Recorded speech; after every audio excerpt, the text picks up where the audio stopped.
Genghis Khan dilahirkan dengan nama Temujin sekitar tahun 1162 dan 1167. Anak sulung Yesugei ketua suku Kiat. Sedangkan nama keluarga dari Yesugei adalah Borjigin. Temujin dinamakan seperti nama ketua musuh yang ditewaskan ayahnya.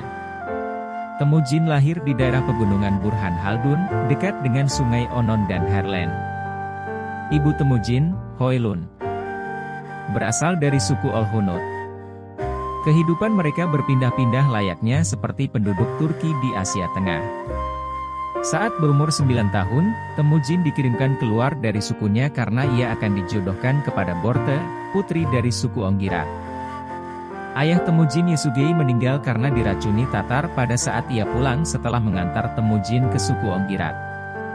Temujin pun dipanggil pulang untuk menemui ayahnya. Yesugei memberi pesan kepada Temujin untuk membalaskan dendamnya dan menghancurkan Tatar pada masa depan.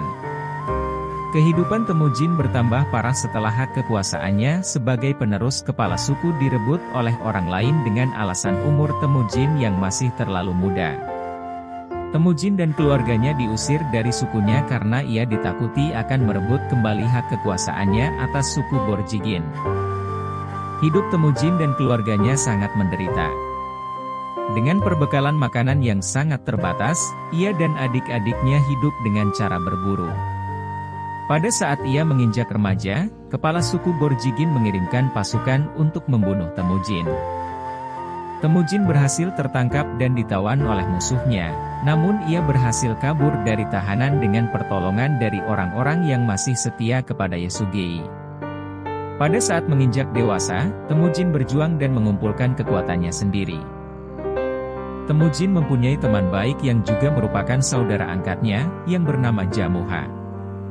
Ia pernah berkali-kali ditolong oleh Jamuha, yang merupakan keturunan dari suku Jadaran. Bersama-sama dengan saudara angkatnya, Temujin berhasil merebut kembali hak kekuasaannya atas sukunya dan juga perserikatan Mongolia yang didirikan ayahnya dahulu. Waktu demi waktu wilayah Temujin menjadi semakin besar, yang dilakukan dengan cara menghancurkan musuh-musuhnya dan menggabungkan suku-suku dalam perserikatan Mongolia. Musuh terbesar Temujin dalam sejarah ternyata adalah saudara angkatnya sendiri, Jamuha, yang sering mengadu domba Temujin dengan suku-suku lainnya, termasuk ayah angkat Temujin sendiri yang bernama Wang Han. Setelah Temujin berhasil menyisihkan musuh-musuhnya dan melaksanakan perintah mendiang ayahnya, Yesugei, ia kemudian juga berhasil membalaskan kematian nenek moyangnya yang dibunuh oleh kerajaan Jin.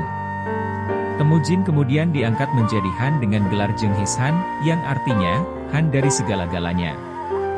Memerangi kerajaan Jin. Nenek moyang kerajaan Jin berasal dari suku Jurchen. Suku Jurchen berhasil menguasai wilayah utara Tiongkok selama lebih dari 100 tahun. Hal ini akan menjadi kesulitan besar untuk Genghis Khan dalam menunaikan tugasnya. Kerajaan Jin memiliki jumlah pasukan yang hampir mendekati jutaan jiwa, lebih dari 10 kali lipat dari pasukan Genghis Khan pada waktu itu. Mereka hidup aman di balik tembok kerajaan yang besar dan susah untuk diserang. Genghis Khan berhasil meruntuhkan semangat perang dan kekuatan kerajaan Jin dalam berbagai peperangan. Salah satunya adalah perang di tebing Serigala Liar, di mana Genghis Khan yang hanya memiliki pasukan tidak lebih dari 100.000 tentara berhasil membabat pasukan musuh yang besarnya lebih dari 500.000 jiwa. Kejayaan Genghis Khan terbukti dari keberhasilannya dalam merebut ibu kota kerajaan Jin, Dadu, yang sekarang ini menjadi Beijing. Para seniman, artis, ahli senjata, terutama ahli senjata berat, dan barang berharga, semuanya dibawa kembali ke Mongolia sebagai budak dan rampasan perang. Invasi Asia Tengah. Kekaisaran Khawarizmia adalah kekaisaran Turko-Persia yang menguasai Persia dan Asia Tengah. Pada awalnya Genghis Khan menganggap kekaisaran Khawarizmia sebagai mitra dagang yang potensial pada jalur sutera. Genghis Khan mengirim 500 orang karavan untuk berdagang secara resmi dengan Khawarizmia. Mereka datang membawa emas, sutra, serta berbagai kain dan bulu untuk diperdagangkan. Namun Inalchuq, Gubernur kota Ortrar yang memiliki gelar Gair Han malah menyerang para pedagang tersebut karena menganggap rombongan itu berisi mata-mata untuk berkomplot melawan kekaisaran. Situasi menjadi rumit karena gubernur menolak membayar ganti rugi atas penjarahan itu. Jenghis Han akhirnya membalas dengan mengirimkan kelompok kedua yang merupakan utusan yang terdiri dari 2 orang Mongol dan 1 orang Muslim untuk bertemu secara langsung kepada Shah Alauddin sebagai bentuk protes. Shah malah mencukur rambut kedua utusan yang orang Mongol dan memenggal kepala utusan Muslim dan memerintahkan kedua utusan yang masih hidup untuk membawa pulang kepala utusan tersebut. Karena marah, Jenghis Han mengumpulkan 100.000 pasukan untuk menyerang Khwarezmia. Kekaisaran Khwarezmia pada saat itu sedang dalam kondisi permusuhan dalam negeri, sehingga Shah memutuskan memisahkan pasukannya menjadi kelompok-kelompok kecil di berbagai kota, yang akhirnya memberikan keuntungan pada pasukan Mongol karena tidak perlu menghadapi pertahanan terpadu. Dengan gerak cepat Jenghis Han dapat melakukan pembantaian massal, memperbudak seluruh penduduk dan menangkap Gair Han dan mengeksekusinya dengan menuangkan perak cair ke telinga dan matanya, sebagai pembalasan atas tindakannya. Meskipun invasi ini tidak diragukan berdarah tetapi jumlah korban yang ada seringkali dianggap terlalu berlebihan dan tidak masuk akal.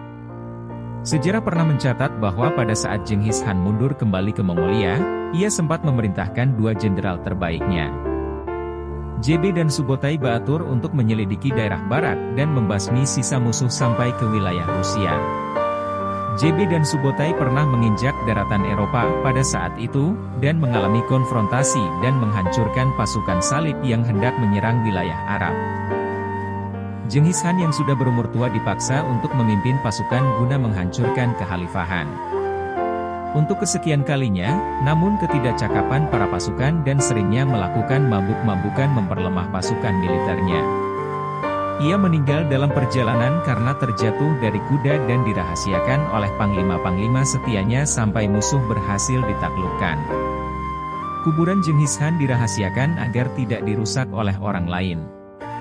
Kekuasaan Mongol diwariskan kepada putra ketiganya, Ogadai Han. Alasan Jenghis Han menunjuk putra ketiganya untuk meneruskan tahta warisnya, disebabkan oleh keahlian yang dimiliki Ogadai Han dalam bernegosiasi. Memimpin negara dan sifatnya yang tidak sombong, tidak seperti kedua kakaknya yang sering bertempur satu sama lain. Tolui Han, anak termuda, mewarisi tanah Mongolia yang relatif kecil. Kubilai Han, akan mendirikan dinasti Yuan.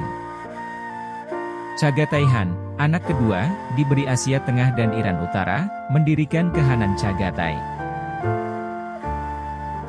Batu Han adalah anak Jochi Han, anak tertua Jenghis Han yang telah mati sebelum kematian Jenghis Han. Warisan tanah yang sekiranya diwarisi oleh Jochi, yakni Rusia, diberikan oleh kedua anaknya, Batu Han dan Orda Han, yang keduanya, beserta 12 saudara mereka lainnya, mendirikan Ulus Jochi, Golden Horde.